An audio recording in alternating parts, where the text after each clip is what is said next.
Mayoral Memo with Matthew Dickerson from Dubbo Regional Council.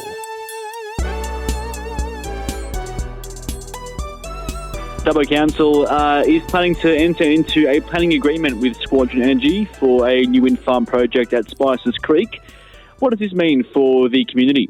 Well, one of the things that's significant about any of the renewable projects that are happening around the Dubbo area, and keep in mind there are 37 projects that potentially will go ahead around this area, is that we want to see some benefits for the community, and largely that means financial benefits.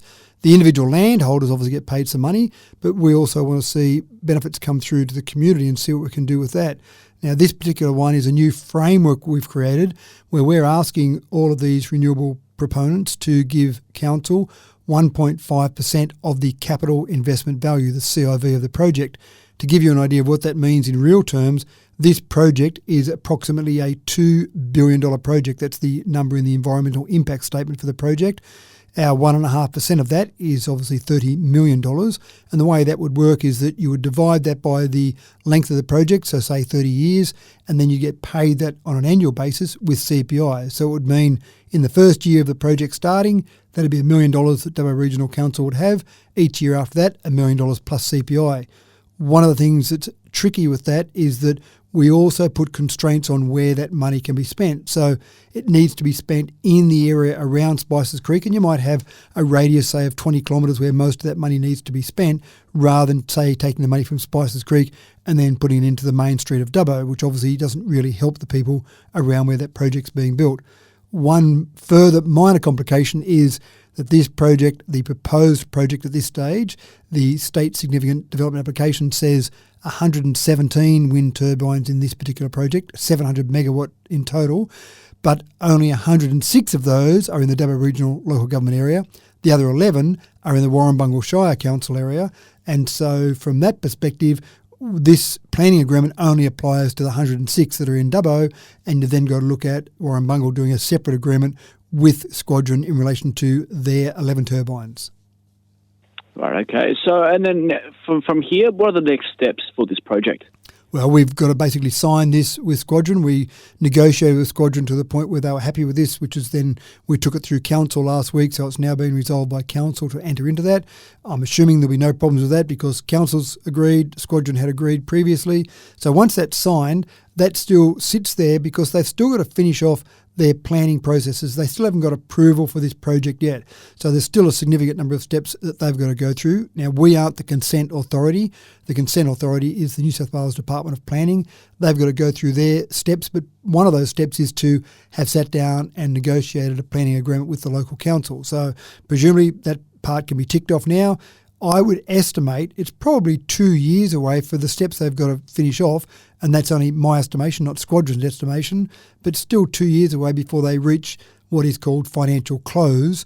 And financial close means that the project is done, it's been approved, everything's ready to go, and they can start. And when that project then starts is when this planning agreement will kick in. So the steps forward for us at the moment, we have to wait and just sit back and let them do their job in terms of the planning. Yeah, lovely. And can you tell me about the Renewable Energy Committee and how that will help connect stakeholders in the project? One of the real challenges we have is, I mentioned before, 37 projects. Our job is really to try and negotiate a planning agreement with each of those 37 projects to inject money back into Dubbo Regional Council. Now, this one here, $1 million a year, fantastic. I must say quickly here that it's not every project that would be worth $1 million, so it's not like Dubbo will have $37 million, but we might have in the vicinity of $10 million. Each of those projects will have certain constraints around where that money can be spent and how much there'll be. There'll be applications invited from the community in terms of how we spend that money, both strategic applications and applications around smaller amounts. It might be something for your soccer club or something for a local community hall. So a variety of different projects. And one of the things that we don't want to have happen is we don't think it would be sensible to have 37 different committees all having that initial look at those various applications and then bringing back 37 different projects or 37 different lots of projects back to council for councillors to finally resolve those. So the idea of forming that committee is so that you can get to the point where you've got one committee that we're looking at all of these across these renewable energy projects. So that renewable energy committee is basically that consultation link, if you like, between council and the community and the developers. But one of their jobs certainly will be to have an initial analysis of some of those applications that come in before they finally go through to a full council meeting to be resolved. Yeah, lovely. Any other comments you want to add there, Matthew?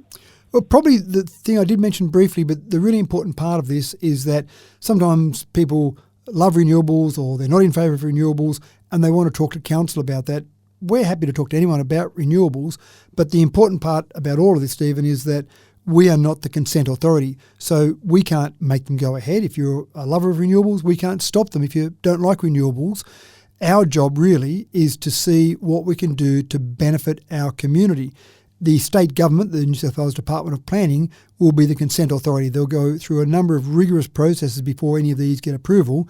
So from our perspective, having negotiations with someone like a Squadron Energy, and I must admit Squadron Energy have been very good to deal with, but having negotiations with the various proponents and try and maximise the benefits for our community, that's the most important job we can do. We're not trying to stop them. We're not trying to green flag them. We're just trying to maximise the benefits for our community.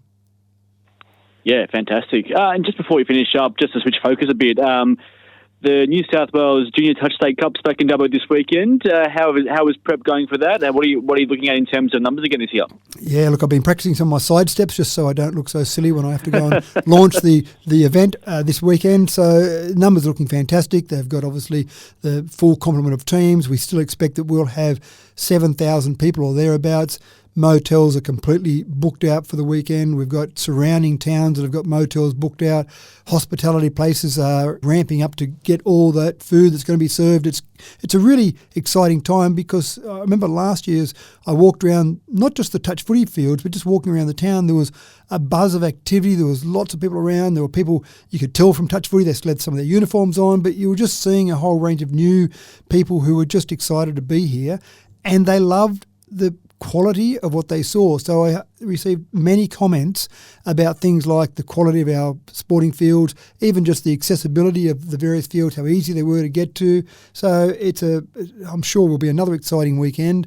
Hopefully the rain stays away. A little bit of rain is okay, maybe cool things down a bit, but obviously we don't want to have too much rain there. But if we do, our fields do drain quickly, so we've got the ability to keep playing on after that rain. But I'm looking forward to a really exciting weekend, and there'll be some high quality touch footy for anyone that wants to come along and have a look at that. High quality touch footy.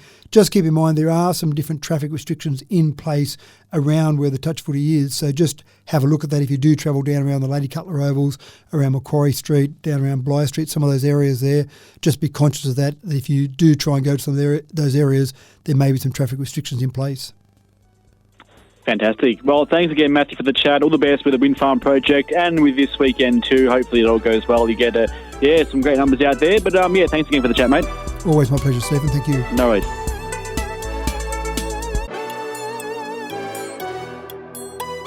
Mayoral Memo with Matthew Dickerson from Dubbo Regional Council.